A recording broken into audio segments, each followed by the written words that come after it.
Bonjour, bonjour et bienvenue à cette table ronde regroupant les extraordinaires Elkana Talbi et Blaise Ndala. Je tiens à vous saluer d'abord, mes chers amis. Bonjour. Bonjour. Bonjour Vanessa, Voilà, excellent. Vous bonjour avez du Elkana. son. Bonjour Blaise. Donc, on est ensemble pour les 30 prochaines minutes pour discuter des questions d'intimité, de rencontre et de partage. Bien sûr, à tout moment, vous êtes les bienvenus, en fait, à poser vos questions dans le clavardage sous la vidéo, que vous soyez sur Facebook ou sur YouTube présentement.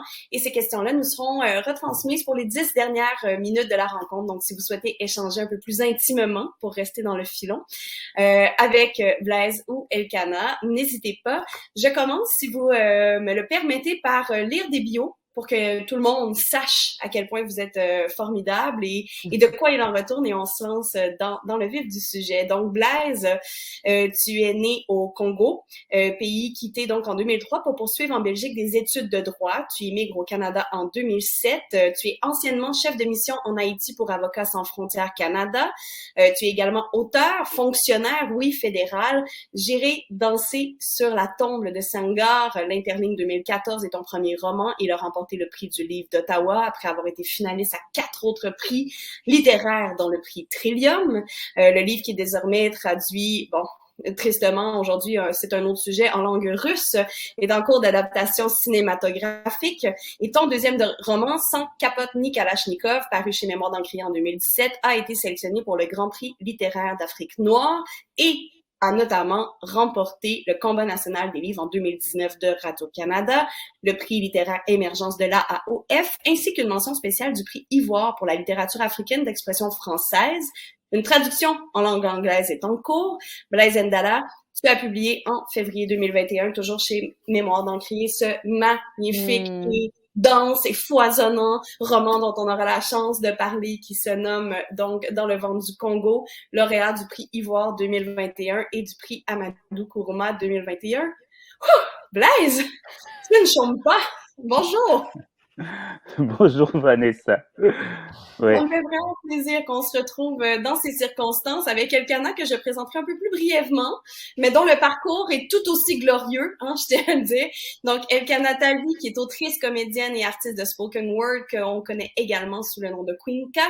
Ton premier recueil de poésie, Moi, Figuier sous la neige, est paru. J'ai beaucoup d'émotions quand je l'ai dit, hein. Donc, Paris chez Mémoire d'Encrier en 2018, a été sélectionné parmi les meilleurs livres 2018 selon Plus on est fou, plus on lit, et par les libraires, en plus d'être lauréat des prix Copo des lycéens 2019. Ton tout nouveau recueil Pomme Grenade est paru chez Mémoire d'Encrier en 2021. Elkana, officiellement, bonjour. Bonjour et j'aimerais dire que je suis rassurée. Je pensais que j'étais quelqu'un d'intense et qui faisait beaucoup de choses. Mais merci Blaise de me faire réaliser que non, il y a encore de la place pour beaucoup plus. mon Dieu, je me serais passé de la moitié, mais je sais à quel point Vanessa fait attention aux détails, parce que ce sont surtout des détails.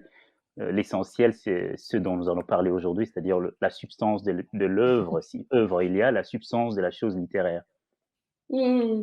Et justement, parlons-en ou mettons la table plutôt pour cette discussion avant vraiment de plonger au cœur de vos livres et en explorant bien sûr le contexte qui nous réunit aujourd'hui. J'aimerais que vous présentiez brièvement vos œuvres, plus précisément puisque je viens justement de glisser un mot là sur vos plus récentes parutions, j'aimerais vous entendre sur peut-être ce qu'on ne dit pas de ces livres-là, parce que c'est des livres dont on a beaucoup parlé, qui ont eu une belle couverture médiatique, mais il y a toujours des choses ou des petits, justement, détails, comme dit Blaise, qu'on ne révèle pas ou qu'on omet dans un certain nombre de caractères ou en entrevue. Il y a peut-être des choses que vous avez envie qu'on sache sur vos livres. Elkana? Ah, c'est intéressant comme question. Oui, j'ai quand même fait un travail plus précis, en tout cas du moins pour moi, de diviser ce tu à qui j'adresse le livre par chapitre. Il y avait un réel désir de montrer la multiplicité de ces territoires amoureux et leur contradiction aussi entre eux. Ce qui a peut-être été moins soulevé, qui est plus de l'ordre d'une réflexion plus poussée de la structure, disons, du recueil que de sa thématique. et de l'ordre dans lequel il se présente aussi. Donc, c'est souvent, comme tu dis, par manque peut-être de caractère ou de rencontre.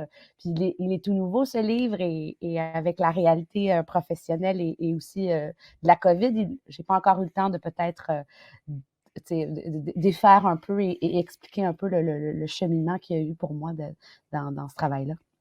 Ben, on fera de la place pour que tu puisses nous en parler, ce deuxième recueil qui explore effectivement des territoires amoureux. De ton côté, Blaise, presse il y a eu autour du ventre du Congo, mais est-ce qu'il y a des choses que tu aimerais partager avec nous, que nous serons les premiers à savoir sur ce fameux roman?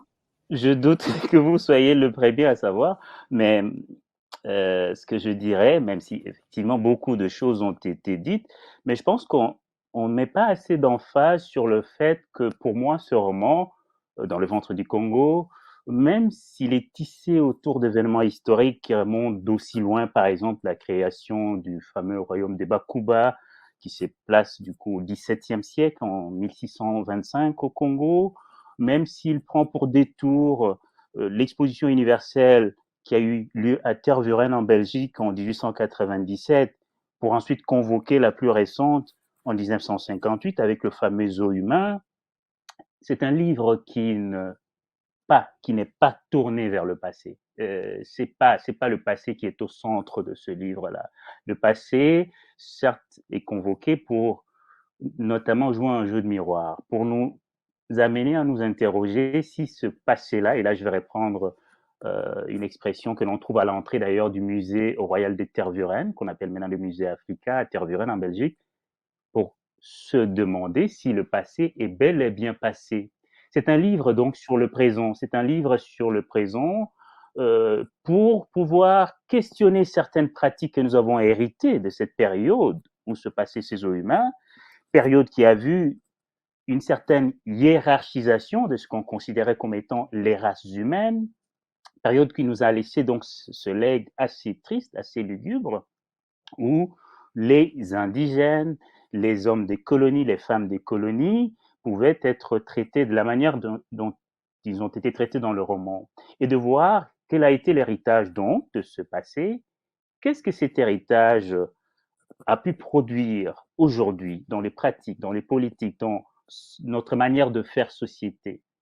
Et qu'est-ce qui pourrait, si nous n'y prenons garde, puisqu'on dit que l'histoire s'arrête un perpétuel recommencement, se reproduire demain dans le monde que nous allons léguer à nos enfants. Donc c'est un roman sur le présent et qui se tourne vers le futur en ne se servant tout simplement du passé comme d'un miroir qui pourrait peut-être faire naître des questions sur ce que nous aurions, par choix ou par amnésie entretenue, laissé de côté. Beaucoup de croisements entre vos deux livres, que ce soit, peu importe que ce soit vraiment un recueil de poésie et un roman, il y a plusieurs croisements, dont cette idée-là de revenir de si loin pour s'établir dans le présent, ça traverse vos deux livres. Et Blaise, tu emploies cette très, très belle formulation dans Le ventre du Congo en parlant de l'indocilité des cœurs. Tu fais ici référence donc entre autres à l'amour qui naît et qui est choisi entre deux personnages aux bagages qui sont résolument différents. L'indocilité des cœurs, Blaise Ndala, poète inavoué. Est-ce que tu peux nous dire un peu sur cette notion qui, j'en suis certaine, fait écho chez Elkana également? Pour moi, je croyais vraiment que ça tombait sous l'essence parce que l'évidence qui me l'a soufflé, en tout cas pour moi, elle sautait deux yeux. Quand on va dans le roman, dans Le ventre du Congo, et qu'on retrouve cette relation assez atypique entre un colonisateur, un administrateur, un haut fonctionnaire belge dans la personne d'Irénée Commère, et la jeune princesse des Bakuba, qui sur le coup est une indigène parmi d'autres quand même, c'est une femme noire parmi d'autres. On est dans une relation qui n'est pas censée exister. Parce que le propre de régimes coloniaux, tels qu'on les a connus en Afrique et ailleurs, c'était quand même d'instaurer une sorte d'apartheid. Les Noirs vivaient entre eux, entre indigènes, dans leur quartier, dans la partie de la ville qui leur était réservée, et les Blancs vivaient dans le leur. Les relations mixtes, les mariages a fortiori, ne pouvaient pas être tolérés. Hein.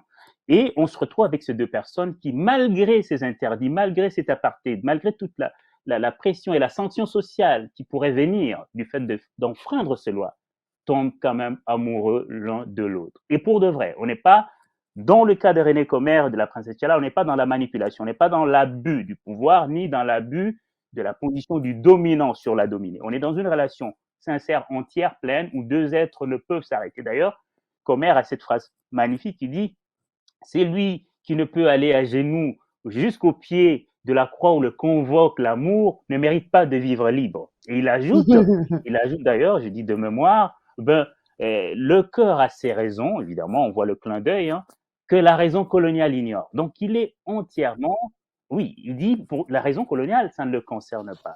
Donc il y a une indocilité, il y a une volonté de dompter le fait colonial et de se laisser aller dans des sentiments qui ont la pureté de la sincérité, de l'authenticité. Mais l'histoire fourmille de ces exemples-là. Je pourrais parler de l'Afrique du Sud sous l'apartheid, celui qui a le plus été dénoncé sur le plan international. Il y a eu quand même, malgré ces interdits, des relations entre noirs et blancs. Je pourrais parler des femmes tondues, hein, dans la France de la libération entre 44-45, ces femmes françaises que l'on voyait partout dans les villes françaises, que l'on allait tondre, que l'on photographiait, on les déshumanisait pour les punir d'être tombées amoureuses des hommes allemands, qui étaient l'ennemi, les Boches, comme on disait. Mais c'est aussi oublier que de l'autre côté, si cela a été rendu possible, parce que des hommes allemands qui pourtant étaient sous la loi, ce qu'on appelait les lois de Nuremberg, hein, les lois raciales qui interdisaient aux Allemands d'avoir quelque relation de sang avec des gens qui ne seraient pas de la race aryenne, de la race pure. Ces hommes-là ont fait fi de ces lois et quand ils sont arrivés en France occupée, ils ont pris de femmes françaises avec qui ils sont allés en amour. Je terminerai avec un exemple qui est beaucoup plus éloquent dans le monde noir parce qu'on parle de clans, des tribus. On parle beaucoup du mouvement de la négritude, hein, de ce que ça a pu avoir comme impulsion dans l'émancipation du monde noir, avec Léopold Sédar Senghor, Aimé Césaire, et puis Léon Gontran Damas. Ce que l'on dit moins et ce que l'on sait moins, c'est que lorsque Senghor, Damas et Césaire, autour de la revue Présence africaine, lancent ce mouvement, eh bien, ils sont accompagnés, malgré toutes les restrictions que le régime colonial imposait, eh bien, ils sont accompagnés de Jean-Paul Sartre, de Georges Ballandier, eh bien, de qui d'autre? Il y avait James Baldwin, mais lui était un noir. Il y avait Michel Léris. Il y avait comme ça un certain nombre d'hommes politiques, des intellectuels, André Gide. Il y avait tous ces gens-là qui, malgré l'écart qui était censé séparer les blancs et les noirs, ont fait cause commune et ont pu aller dans un élan, écouter à la fois leur cœur, leur humanisme et leur intelligence quant à aller retrouver la nature réelle de l'homme qui avait derrière le noir. Blaise, cette encyclopédie, à chaque fois qu'on se parle, j'ai l'impression de revisiter le monde entier. Merci beaucoup pour cette réponse plus qu'équivoque. Elkana, de ton côté, l'indocilité des cœurs se retrouve à plusieurs moments aussi dans ce recueil très beau qu'est Pomme Grenade. Tu écris entre autres « Je te savais juif, tu me savais musulmane »,« Une étincelle suffit, l'interdit a nourri la braise, le reste, Shakespeare l'a déjà écrit ». Et tu écris encore ce magnifique poème qui m'a vraiment renversée, où tu dis aime-moi, appose amour à mon prénom. Je ne rêve qu'au garçon qui te ressemble, fuyant les miroirs, exposition à l'exil de ma chair. Sous tes caresses, l'ailleurs se dissout, toi, l'héritier légitime de la romance, fais de moi the girl next door. Une espèce de triangle là, qui vient regrouper un peu tout ce que Blaise aussi nous disait. Qu'est-ce que ça évoque pour toi, l'indocilité des cœurs, Elkana? Ben, je suis d'accord avec Blaise sur le fait que, dépendamment de tout ce qui nous entoure, il y a ce désir d'aimer l'humain derrière tous les constructions sociales qui se trouvent. Mais ce qui m'intéressait beaucoup avec Pomme Grenade, c'est de quand même représenter ces constructions sociales dans le désir amoureux, comme dans le poème que tu viens de citer, là, Appose amour, il y a ce désir pour cette femme, cette jeune fille de se sentir valorisée, ou en tout cas en ayant l'amour de ce garçon qui est le garçon principal des histoires amoureuses de ce pays de naissance qui n'est pas le pays de ses origines. C'est comme si ça mène tu sais, ça approuve son existence amoureuse et le fait qu'elle soit désirée, qu'elle n'est plus l'autre, mais que cet autre est désirable et est aimé et qu'elle devienne justement juste the girl next door, donc qu'elle se normalise d'une certaine façon. Et je trouve ça important de le soulever parce que ça peut être complexe de se dire que quand on est minoritaire, par l'amour, il y a une forme on nous légitimise la possibilité d'exister dans la société, mais en même temps, il faut quand même aussi mettre la lumière sur cette capacité d'aimer celui qui n'est pas pareil comme nous pour autre chose que ce qu'il représente culturellement parlant. Donc, dans l'autre poème que tu as mentionné sur le juif et le musulman, mais il y a ça aussi. Tu sais, quand on interdit ce désir, qu'est-ce que ça fait quand on passe notre vie à nous dire que cet autre n'est pas désirable ou qu'au contraire, ce désir est danger? Est-ce que ça le nourrit, justement? Est-ce que ça donne cette envie de dépasser la frontière et d'y aller pour réaliser ultimement qu'on est beaucoup plus similaire à cet ennemi qu'on nous laisse croire pour des raisons politiques? Parce que oui, on peut pas, je pense que Blaise là-dessus sera d'accord avec moi, on ne peut pas enlever l'aspect politique qui peut exister dans le désir amoureux. Donc, quelque chose d'aussi intime soit inscrit dans quelque chose d'aussi grand qui est politique. Oui, effectivement, ces genres de relations sont intimement liés aux faits politiques. Dans le cas de René Comer, on le voit, et ça prend dans mon roman une dimension autre, parce qu'on passe de cet amour qui est sain, comme je la décrivais, avec une relation qui est beaucoup plus sulfureuse lorsque la princesse se retrouve à Léopoldville, la capitale du Congo belge à l'époque, et que là entre en scène un autre acteur qui lui est dans un rapport beaucoup plus délétère, parce qu'il s'agit de quelqu'un qui a une conscience coloniale beaucoup plus poussée. Et lui ne voit pas la négresse que voyait son compère avec le même regard. Et il le voit avec le regard de dominant. Et toute la dimension politique du fait colonial se retrouve dans cette rencontre qui se fait après celle qui s'était faite entre René Comer et Tchala.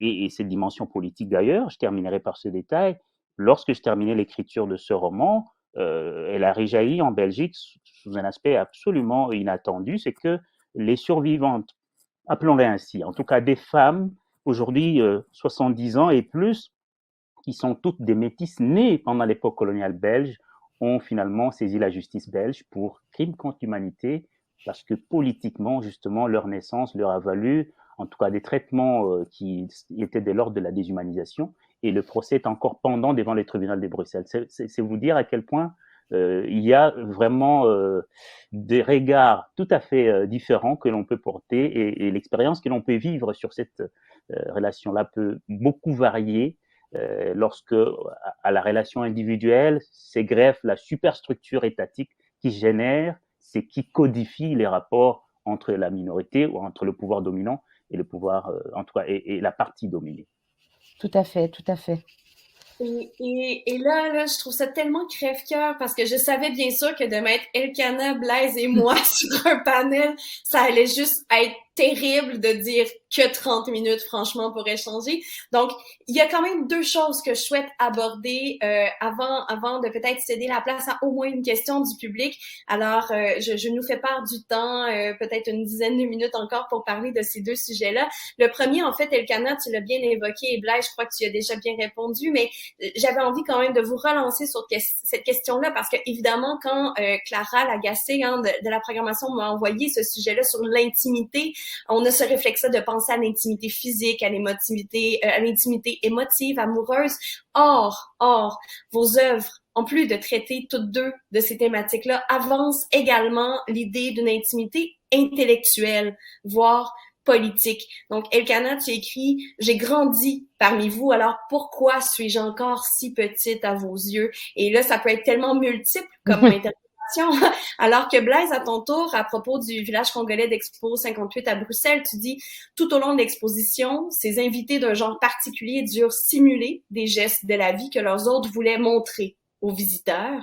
Cela se passait devant des cases fabriquées à l'aide des matériaux naturels rapportés de leur contrée et plantés dans le parc au bord des étangs, dans un espace que j'ai moi-même visité, tant ce récit me sembla aux premiers abords sortir de l'imagination d'un mauvais dramaturge. Et donc cette question bête qu'on s'efforce à poser et qui, d'un commun accord parmi nous trois et probablement les personnes qui nous écoutent, relève de oui, c'est une évidence, mais quand même, j'ai envie de vous demander, dans ce contexte-là qu'on connaît de radicalisation, hein, on n'aurait pas pu penser se rendre nécessairement en Outaouais il y a si longtemps, par exemple, de convictions qui sont mortifères, qui ne sont même pas honteuses, cette intimité qui naît de la confiance, de la rencontre réelle et du respect mutuel, est-ce que vous la croyez possible? Est-ce que les livres peuvent défendre cette idée-là par-delà l'histoire qui est contée, romanesque ou poétique? Elkana, peut-être. Mon Dieu. Et j'aimerais beaucoup, beaucoup te répondre oui avec une conviction inébranlable. Je crois que le changement que le livre peut apporter s'inscrit dans quelque chose de plus grand, que ce n'est pas seulement le livre, qu'il y a un aspect éducatif aussi. Il faut rendre l'accès à ces livres-là, à ces histoires-là, parce que c'est une manière c'est des clés sur les sensibilités et les intimités, pour utiliser le mot du thème de notre rencontre, des communautés qui nous entourent. Et donc, pour réussir à donner de la chair et des formes à souvent des préjugés, des convictions qui sont partagées par les médias ou par ce qui se passe dans nos sociétés. Donc oui, le livre peut être un changement, mais il faut le rendre accessible à tous et à un très jeune âge et souvent dans les mains des gens qu'on ne serait pas les premiers à penser. Donc, je crois que c'est là que le changement peut opérer, en tout cas. À mon humble avis, hein, je ne sais pas si Blaise, tu es d'accord avec moi là-dessus. Oui, peut-être avant oui, vas-y, vas-y. Ben, je sais qu'Elkana, tu es engagée à faire en sorte que justement ces paroles livresques-là se rendent jusqu'aux autres. Donc peut-être je sors de ton livre, mais non, parce qu'en fait, ça fait partie aussi de ton travail d'autrice. J'aimerais peut-être que tu nous glisses quelques mots. Ben, c'est sûr qu'avec les ateliers, je le fais d'une certaine manière. C'est pour ça que j'en parle et que je dis que on a besoin d'avoir plus que seulement l'objet du livre. C'est en faisant des ateliers, en faisant de la médiation culturelle, en encourageant les gens à prendre le crayon aussi pour exprimer ce qu'ils ressentent. Des fois, c'est pas pour les rendre des grands auteurs, mais c'est pour leur permettre d'avoir cette compassion de la plume pour après apprécier encore plus ce qu'ils lisent. Donc, de créer ce lien-là avec les jeunes parfois justement, je donne beaucoup d'ateliers dans des milieux défavorisés où des fois, ils ont l'impression que leur voix même n'existe pas, leur identité, leur histoire ne sont pas racontées. Et ça, pour moi, c'est là que la littérature peut changer. Quand des jeunes se reconnaissent dans des œuvres, justement, que ce soit des romans comme celui de Blaise ou que ce soit de la poésie, où là, nos histoires sont racontées. Donc, et aussi de donner accès à des gens qui sont pas de nos communautés à découvrir ces histoires-là aussi de l'intérieur. Pour moi, c'est là que le travail se fait dans de la médiation, dans des rencontres, dans des ateliers, dans des salons du livre. Donc, pour moi, ça fait partie d'un tout pour rendre ce changement-là possible. Sinon, je pense que c'est un peu trop pur de penser qu'un livre change une vie comme ça. En tout cas, je suis peut-être passée un petit peu cynique. Blaise, à toi! Non, mais je suis entièrement d'accord. Il faut sortir le livre du livre et l'accompagner dans la vie réelle, trouver de canaux comme ce que Elkana utilise dans son art.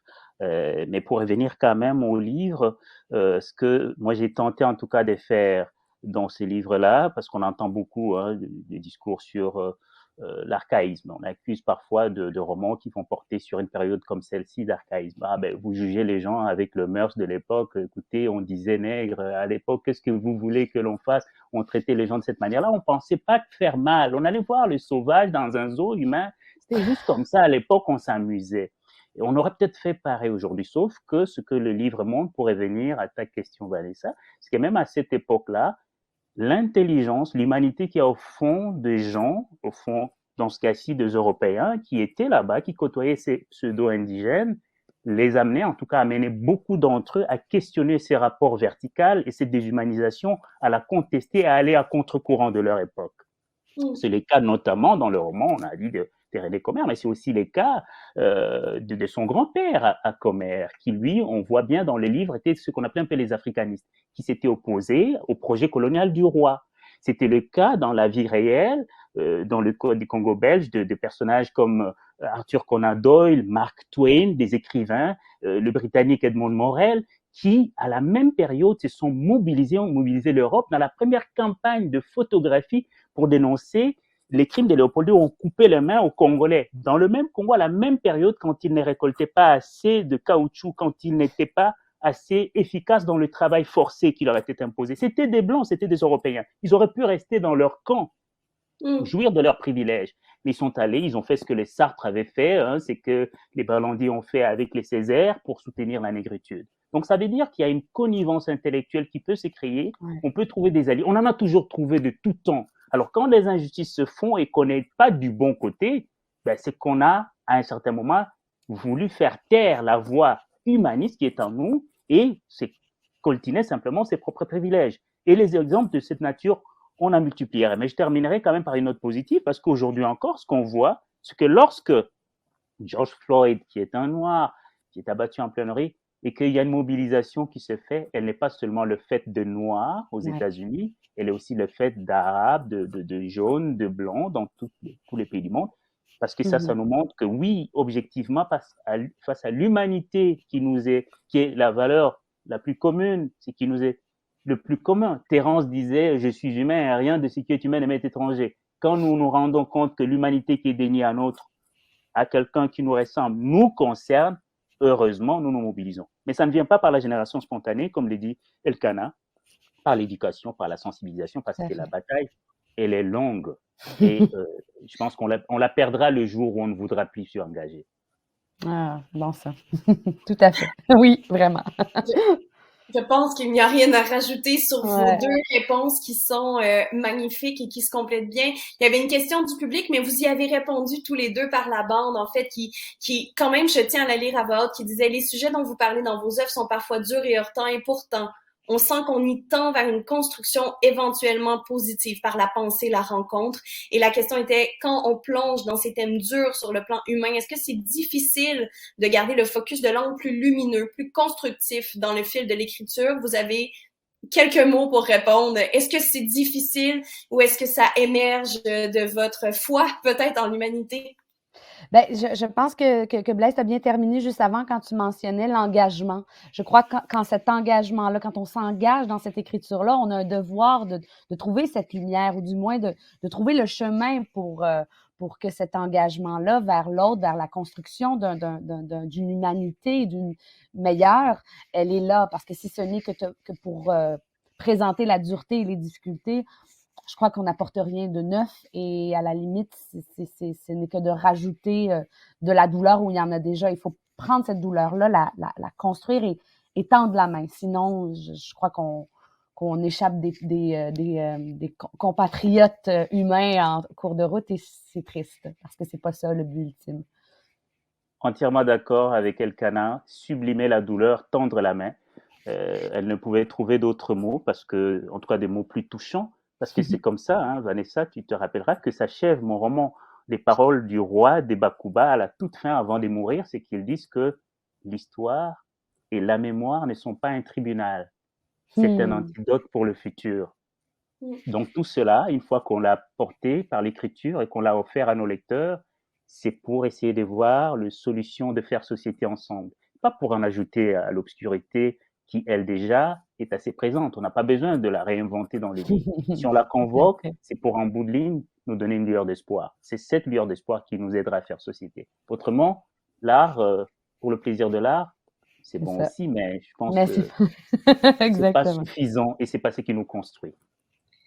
Elkanah, tu parles de devoir, un devoir qu'on a, et Blaise, tu évoques ce désir-là de faire société, et ce devoir-là, il revient aussi au lectorat. Donc, bien sûr, je remercie toutes les personnes qui sont venues à votre rencontre aujourd'hui, qui sont venues réfléchir et se nourrir de vos œuvres littéraires, mais aussi de votre pensée et de votre très grande générosité. Et un autre devoir qu'on a, donc, et que vous aurez peut-être, si vous l'avez pas encore fait, ce sera de lire ces deux livres-là. Vous pourrez prolonger le plaisir de cette discussion, parce que bien sûr, on aurait pris 1h30, en tout cas moi, j'aurais pris au moins 1h30 1h30 de vous deux. Alors, je les renomme, c'est Pomme Grenade d'Elkana Talbi, paru chez Mémoire d'Encrier, et également paru chez Mémoire d'Encrier, Dans le ventre du Congo de Blaise Ndala. Il y a d'autres titres sous lesquels on peut vous trouver. On vous rencontre à l'école, on vous rencontre dans les salons, on vous rencontre dans les médias, d'ailleurs, tous deux à Radio-Canada. On aura la chance de poursuivre cette discussion-là. Et moi, j'aurai le privilège de vous entendre encore plusieurs fois. Je vous remercie beaucoup, Elkana Talbi, Blaise Ndala, et je vous souhaite un magnifique salon, puisqu'on aura la chance de vous y revoir et de vous y côtoyer. Tout à fait. Merci beaucoup, Vanessa. Merci beaucoup, Vanessa. Merci, Elkana. Oui. Merci, Blaise. Et aux personnes qui nous écoutent, bien sûr, vous restez en ligne puisqu'il y a une prochaine table ronde qui suit dans quelques secondes. Donc, merci beaucoup et bonne première journée de cette 43e édition du Salon du livre de l'Outaouais.